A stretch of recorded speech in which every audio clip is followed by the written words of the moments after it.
के जी आप प्रचार कर रहे हैं यहाँ पर, प्रधानमंत्री अपनी रैलियों में बार बार वही बात दोहरा रहे हैं कि आप लोग, अगर आपकी सरकार आ गई तो महिलाओं का मंगलसूत्र भी नहीं बचेगा, मुसलमानों को बांट देंगे आप लोग, 2 घर होगा तो 1 घर मुसलमानों को दे देंगे। ये देखो, उनकी सोच वैसी है, जैसी सोच होती है आदमी वैसा ही सोचता है।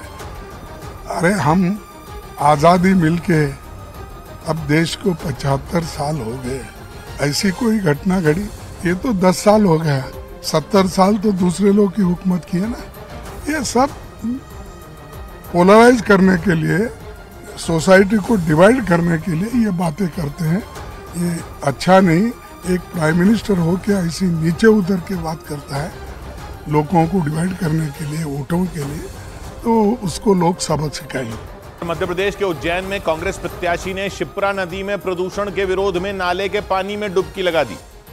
उज्जैन में कांग्रेस के प्रत्याशी महेश परमार ने आरोप लगाया कि शिप्रा नदी में नाले का गंदा पानी मिलता है और श्रद्धालु उसी में नहाते हैं। इस मुद्दे पर वो प्रशासन पर जमकर भड़के और विरोध जताने के लिए नाले के गंदे पानी में उतरकर डुबकी लगाई। उज्जैन की ये वो जगह है जहां पाइप टूटने की वजह से नाले का सैकड़ों लीटर पानी शिप्रा नदी में मिल रहा है। उज्जैन में कांग्रेस के प्रत्याशी महेश परमार इसी जगह पहुंचे। वो पहले इस पानी में बैठे, फिर घाट की सीढ़ियों से उतरते हुए नदी के उस हिस्से में पहुंच गए जहां नाले का गंदा पानी नदी में मिल रहा था। इसके बाद उन्होंने बिना देर किए नाले के गंदे पानी में डुबकी लगा दी, सूर्य को जल चढ़ाया और प्रतिज्ञा की कि वो शिप्रा नदी को साफ करने का अभियान तब तक जारी रखेंगे जब तक नदी का प्रदूषण खत्म नहीं हो जाता। उज्जैन के लोग आप बाहर निकलिए, मां शिप्रा मां के अस्तित्व की बात है, बचाने की जरूरत है। पाइपलाइन टूटने की वजह से नाले का पानी सड़क से बहता हुआ नदी में गिरा। इसकी वजह से शिप्रा नदी के घाट पर पूजा करने आने वाले लोगों को भी परेशानी हुई।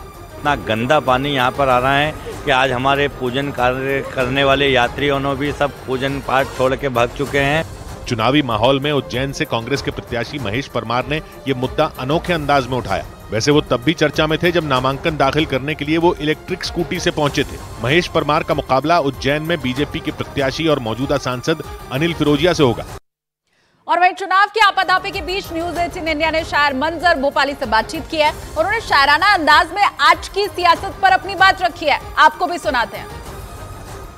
सब आसमान से उतरे हुए फरिश्ते हैं, सब आसमान से उतरे हुए फरिश्ते हैं, सियासी लोगों में कोई बुरा तो है ही नहीं, सियासी लोगों में कोई बुरा तो है ही नहीं। मंजर भोपाली साहब कह रहे हैं कि सियासी लोगों में कोई बुरा तो है ही नहीं।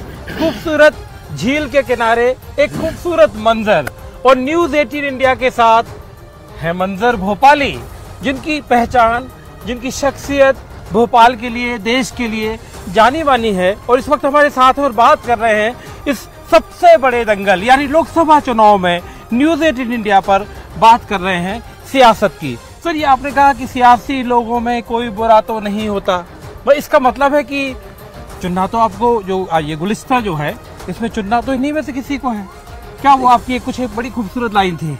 देखिए, हम लोगों को ही चुनना है तो हम अच्छे आदमी को चुनेंगे, इसलिए हमारे नजदीक सभी बराबर हैं, सभी अच्छे हैं, उनमें से अच्छा चुनना है।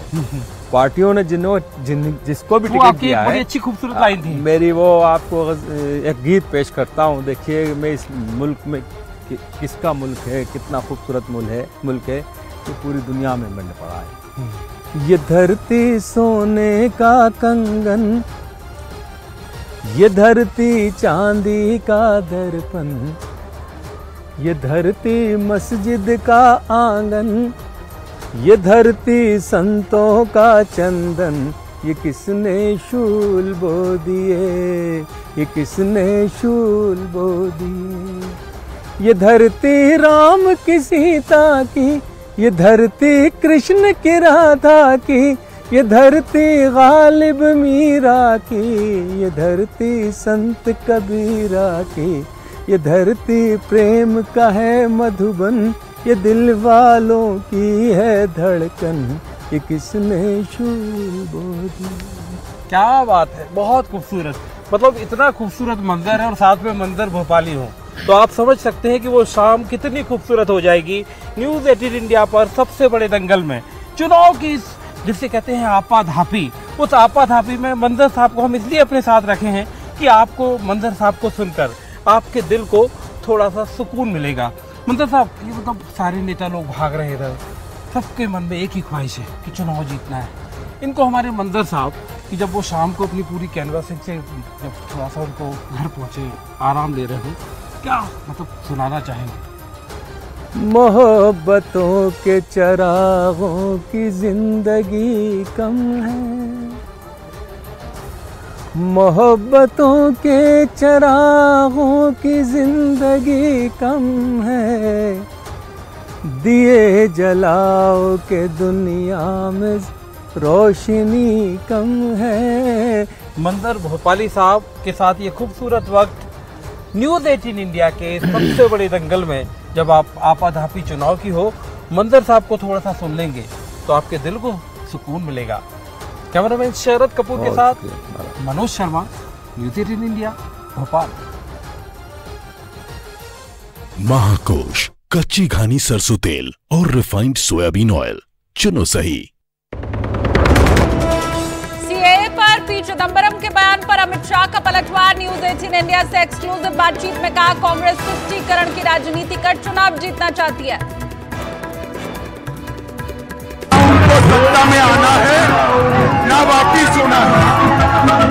जो शरणार्थी आए हैं, नागरिकता उनका अधिकार है।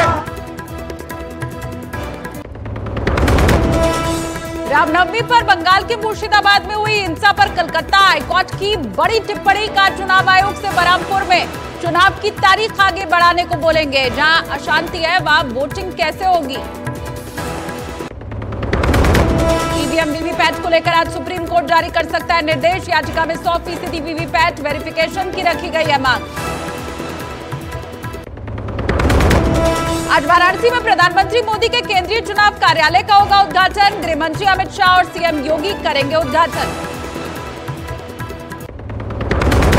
पीएम मोदी के बयान पर प्रियंका गांधी का पलटवार। का इंदिरा गांधी ने अपना सोना देश को दिया और मेरी मां का मंगलसूत्र इस देश पर कुर्बान हुआ। प्रधानमंत्री मोदी की आज छत्तीसगढ़ और मध्य प्रदेश में चुनावी रैली। शाम को भोपाल में करेंगे रोड शो। कोलकाता पुलिस के सनसनीखेज दावे के बाद ममता बनर्जी का बयान। बोली, बीजेपी ने अभिषेक बनर्जी को मारने की कोशिश की। कन्नौज से लोकसभा का चुनाव लड़ सकते हैं अखिलेश यादव। तेज प्रताप यादव की जगह 25 अप्रैल को कर सकते हैं नामांकन। सलमान खान के घर फायरिंग मामले में नया पर्दाफाश। अंकित नाम के शख्स ने दोनों शूटर को लॉरेंस गैंग में कराया था शामिल। फायरिंग की भी ट्रेनिंग दी थी। महाकोश कच्ची घानी सरसों तेल और रिफाइंड सोयाबीन ऑयल, चुनो सही।